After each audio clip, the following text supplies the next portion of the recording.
Hi and welcome back to the channel, and thank you so much for clicking into this video. So in this video, I am going to teach you how to fix 2K face scan uploading error in NBA 2K24. So make sure that you stay until the very end of this video so you won't miss any important step or information. Without further ado, let's get on it. So the face scan feature in NBA 2K24 stops working. You should check first the game's server status.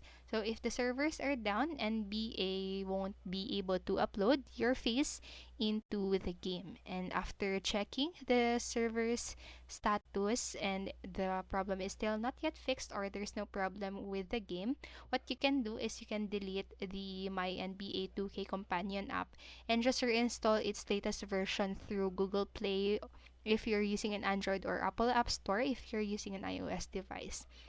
And next, you can also move as slowly as possible while scanning your face, as making sudden movements can mess up the scan and cause errors. And you can also try scanning your face from a different angle.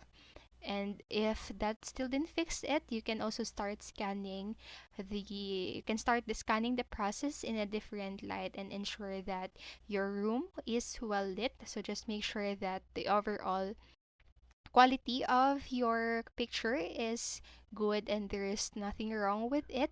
So that's it for this video, and I hope this helped you, and if it did, please make sure to like, subscribe, and hit notification bell button so you won't miss a video. Thank you so much for watching and have a great day. Bye bye.